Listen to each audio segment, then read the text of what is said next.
Shalom saudara yang terkasih. Pada kesempatan ini kita akan mendengarkan kesaksian Evangelis Daud Tony. Bagi saudara yang ingin bertanya dan didoakan oleh hambanya, dapat mengikuti Zoom. Hubungi tim kami untuk keterangan lebih lanjut. Kontak ada di deskripsi video. Selamat menyaksikan.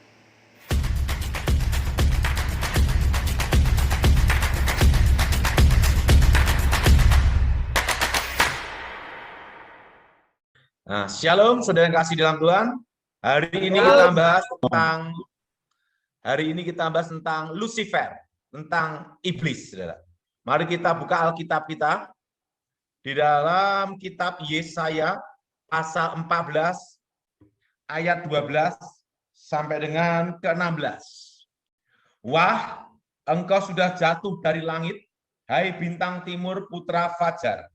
Engkau sudah dipecahkan dan jatuh ke bumi. Hai yang mengalahkan bangsa-bangsa. Engkau yang tadinya berkata dalam hatimu, aku hendak ke langit, aku hendak mendirikan tahtaku, mengatasi bintang-bintang Elohim, dan aku hendak duduk di atas bukit pertemuan jauh di sebelah utara.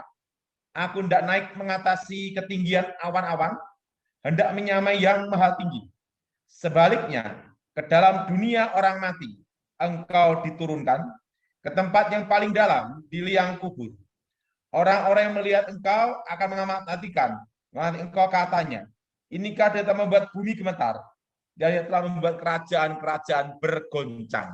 Sudah yang kasih dalam Tuhan, sering ada orang bertanya sama saya, apa ada kata Lucifer dalam bahasa Indonesia? Nah, kata Lucifer itu adalah terjemahan bahasa Inggris versi King James.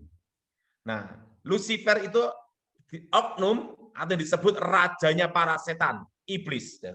Yang disebut iblis, ular naga tua, Satan, rajanya para setan, itu satu oknum. Mari kita buka Alkitab saat ini, dan kita lihat sendiri dalam ayat 12. Engkau sudah jatuh dari langit, hai bintang timur putra fajar. Nah, dalam bahasa aslinya itu hail artinya pantulannya. Nah, bintang timur putra fajar. Jadi saudara, sebelum Elohim, sebelum Tuhan menciptakan manusia, yang paling awal Tuhan menciptakan malaikat.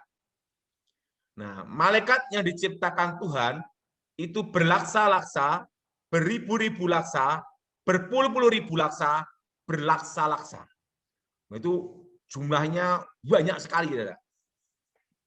Nah, di situ pula diciptakan malaikat terkuat. Yang pertama yang bernama Mikael, jenderalnya Tuhan. Yang kedua yaitu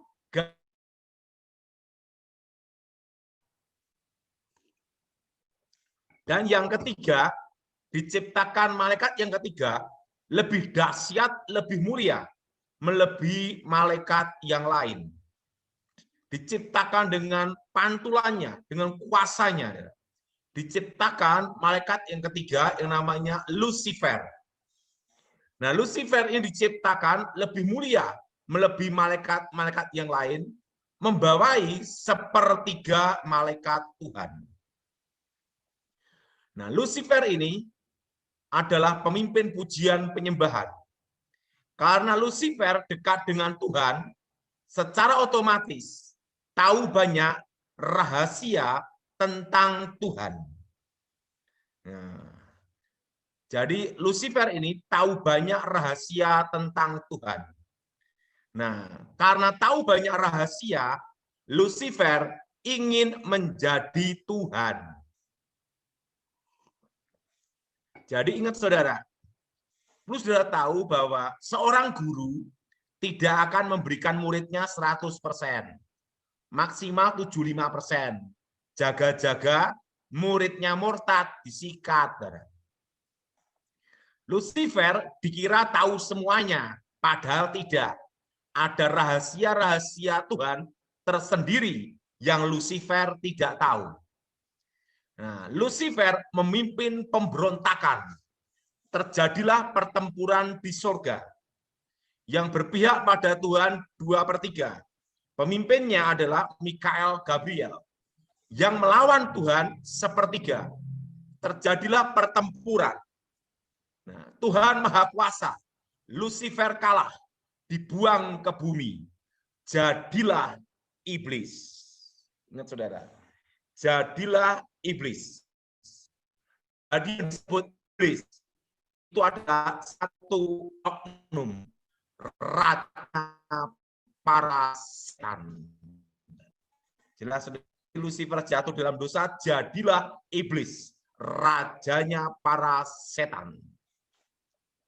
Nah, saudara, dalam hidup ini yang paling menyedihkan kalau kita dikecewakan. Demikian Tuhan sangat sedih dengan pemberontakan Lucifer. Karena Lucifer adalah malaikat kesayangannya. Tetapi Tuhan perlu teman untuk bicara. Nah, karena Lucifer diciptakan lebih mulia, untuk menggantikan posisi Lucifer harus diciptakan yang lebih mulia. Maka diciptakanlah manusia segambar, serupa dengan Tuhan. Nah, kita ini diciptakan lebih mulia, melebihi malaikat. Kenapa? Karena diciptakan segambar, serupa dengan Tuhan. Diciptakanlah Adam, manusia pertama, dan Hawa. Di situ Tuhan berfirman, segala buah-buahan menghasilkan biji dan berbuah biji boleh dimakan, kecuali pohon di tengah, buah pengetahuan baik dan yang jahat. Nah, Lucifer marah, Lucifer kecewa. Seorang direktur kalau dipecat, diganti direktur yang baru, pasti jengkel, marah dengan yang baru. Betul? Betul? Nah, dulu Lucifer, malaikat yang tinggi derajatnya, malaikat yang dekat dengan Tuhan, menjadi malaikat yang paling rendah, disebut malaikat kegelapan.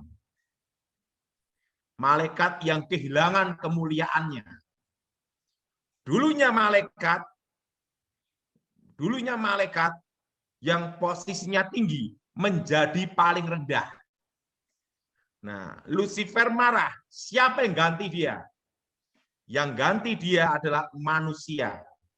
Itulah kenapa setan menggoda manusia. Setan tidak menggoda kambing.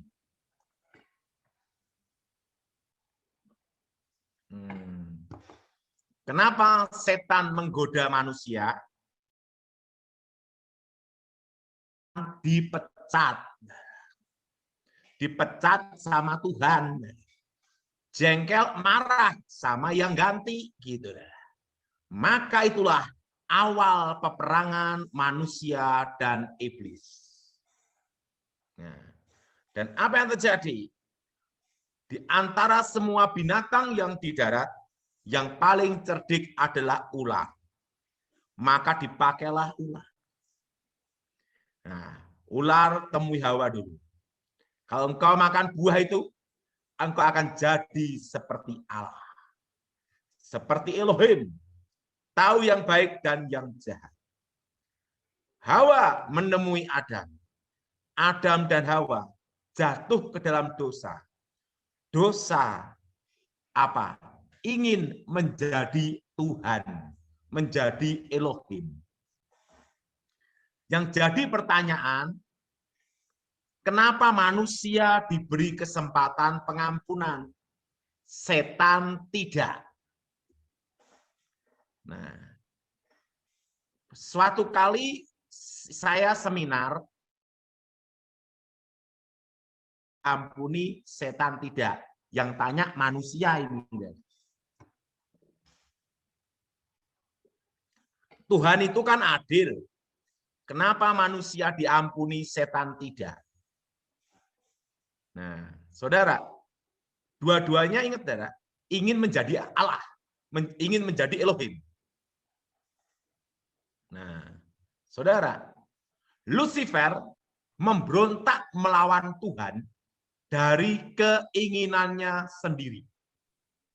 Merencanakan, memberontak melawan Elohim. Dari keinginannya sendiri. Beda dengan manusia, manusia tidak merencanakan pemberontakan.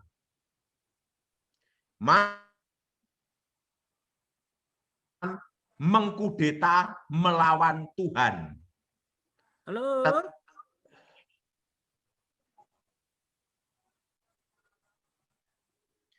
Tetapi manusia digoda setan untuk melawan Elohim.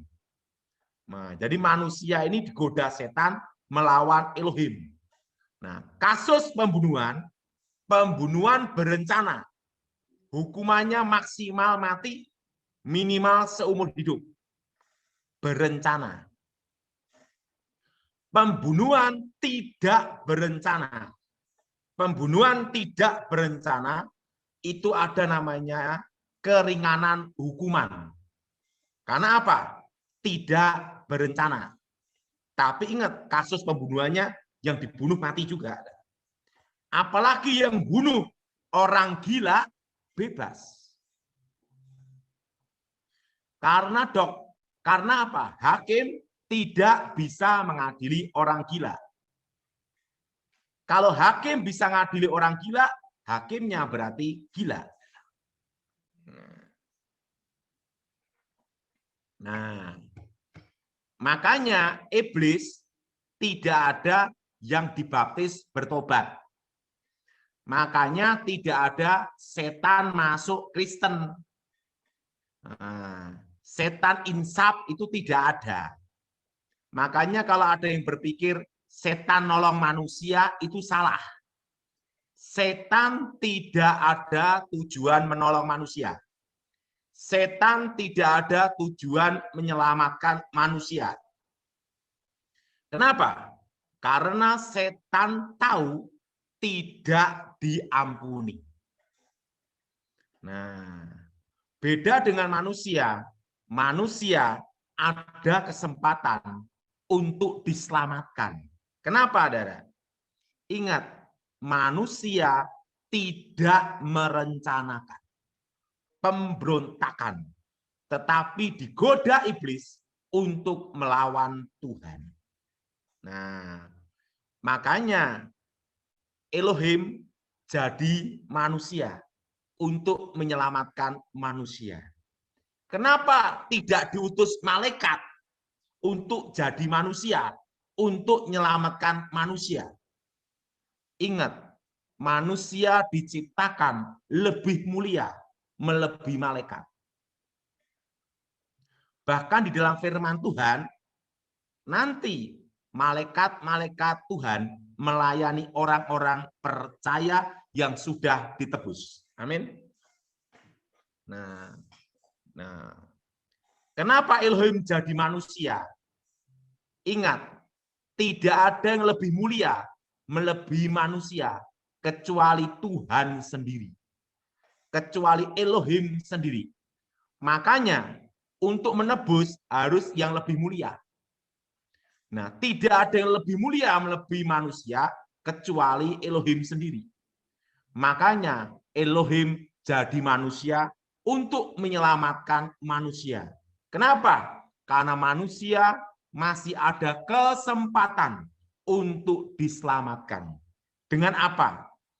Elohim jadi manusia, mati disalib menanggung dosa-dosa manusia. Maka Alkitab berkata, barang siapa yang percaya dia diselamatkan. Nah, artinya keselamatan itu adalah anugerah.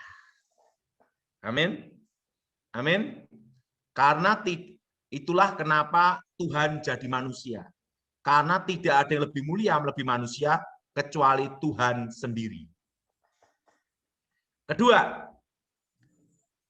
apa buktinya? Apa buktinya kita diciptakan Tuhan untuk menggantikan posisi Lucifer? Nah, saudara, yang memberontak melawan Tuhan itu adalah sepertiga malaikat Tuhan, pemuji penyembah. Nanti kita orang percaya Yesus yang diselamatkan, di surga kerjaan kita itu apa? Memuji, menyembah. Nah, jadi pekerjaan memuji, menyembah. Nah, di surga tidak ada yang edarkan kantong kolektor. Tidak ada. Di surga tidak ada yang khotbah. Di surga yang ada adalah memuji, menyembah. Ingat, yang jatuh ke dalam dosa adalah malaikat penyembah. Nah, yang kedua. Yang ketiga. Ini yang ketiga, supaya saudara mengerti. Kenapa perlu diciptakan langit yang baru dan bumi yang baru? Apa Tuhan kurang kerjaan? Nah, saya beritahu. Karena langit yang sekarang ini ada dosa. Dosa pemberontakan Lucifer. Ingin menjadi Tuhan. Nah, dan bumi yang sekarang ini ada dosa. Dosa apa? Pemberontakan manusia. Dan penciptaan langit yang baru, bumi yang baru. Amin. Menciptakan apa, saudara? Langit yang baru dan bumi yang apa? Baru. Nah, karena ada dosa pemberontakan ini, langit pemberontakan apa? Lucifer. Bumi apa? Manusia. Yang ketiga. Yang keempat, siapa yang bisa mengalahkan Lucifer? Karena malaikat terkuat. Pertama adalah Tuhan Yesus sendiri. Karena apa? Karena itu Elohim yang menjadi manusia. Kedua, dikeroyok malaikat. Kalau saudara perhatikan dalam kitab Daniel, Daniel berdoa memohon kepada Elohim. Tuhan mengutus Gabriel. Tapi di tengah jalan disabotase penguasa media Persia, Lucifer. Gabriel kewalahan, minta tolong Mikael. Mikael turun ke bumi. Mikael dan Gabriel mengkeroyok rame-rame Lucifer. Lucifer kalah. Mikael kembali ke surga. Gabriel menemui Daniel untuk memberikan wahyu akhir zaman. Nah, saudara, maka itu dalam kitab Daniel. Jadi untuk mengalahkan Lucifer, itu malaikat harus mengeroyok. Oleh orang-orang percaya yang sudah ditebus dengan darah Yesus. Yaitu apa? Kesaksian orang percaya yang percaya menerima Yesus sebagai Tuhan dan Juru Selamat. Dengan menggunakan apa? Darah anak domba. Darah Yesus. Dan di dalam kuasa Elohim.